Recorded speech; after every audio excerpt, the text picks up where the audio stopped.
কাকু, কি করছো? ভালো আছো? অনেকদিন পর তোমার সাথে দেখা হলো। ভালো হয়েছে। একটা কথা জানার ছিল। কালকে শুনলাম বীরু আর কার্তিক দা কি যেন ঝগড়া করেছে। ওরা কি নিয়ে ঝগড়া করলো? তুমি নাকি ওদের বিচার করেছো? হ্যাঁ রে, ওদের ঝগড়ার কোনো শেষ নেই। ওরা প্রত্যেক দিন একটা না একটা ঝগড়া করেই থাকে।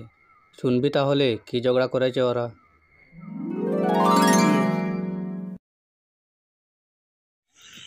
আমি একটু ক্ষেতের দিকে গেলাম, এসে বাজারে যাব। তুমি ভাত রান্না করে রেখো, আমি এসে অপেক্ষা করতে পারবো না। বীরু তার বাড়ি থেকে বেরিয়ে রাস্তা দিয়ে যাচ্ছিল। হঠাৎ তার চোখে পড়লো কার্তিকের গরু এসে তার জমিতে ধান খাচ্ছে। সে অনেকক্ষণ চেঁচামেচি করে আমার কাছে আসলো। আমি কার্তিককেও ডেকে পাঠালাম। তারপর দুজনকে জিজ্ঞাসা করলাম, তোদের কি হয়েছে?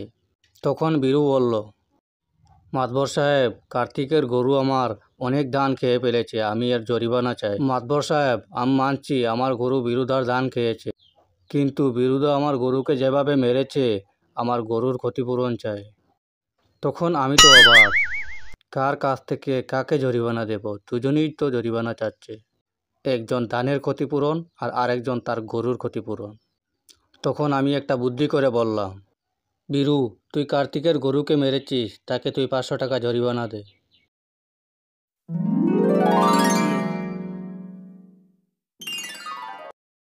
কার্তিক, এবার তো তুই খুশি, তোর গরুর জরিমানা পেয়েছিস। এবার বীরুর জমিতে তোর গরু ধান খেয়েছে, তুই বীরুকে 500 টাকা জরিমানা দে।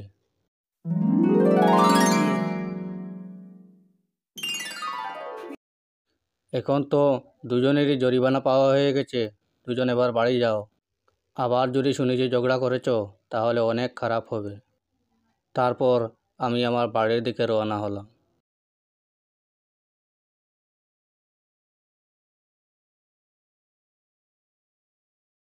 হে রে কার্তিক, তোর গরু আমার জমিতে ধান খেলো, তবু আমি জরিমানা নিতে পারলাম না। এবার দেখ আমি কি করি, তোর গরুকে আমার জমিতে নিয়ে নিজের হাতে ধান খাওয়াবো। তারপর মাতবর সাহেবকে ডেকে এনে বলবো, দেখুন মাতবর সাহেব, কার্তিক আবারও তার গরুকে আমার জমিতে এনে ধান খাওয়াচ্ছে। তারপর তো আমি জরিমানা হাতে পেয়ে যাব। বিকেলে আমি বাজারে যাচ্ছিলাম।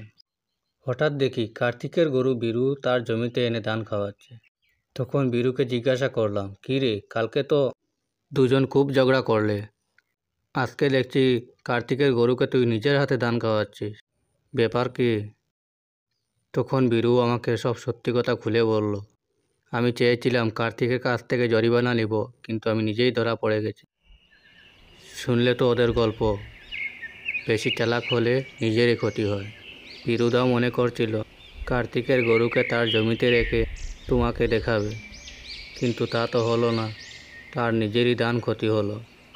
একেই বলে লোভের ফল অনিষ্ট।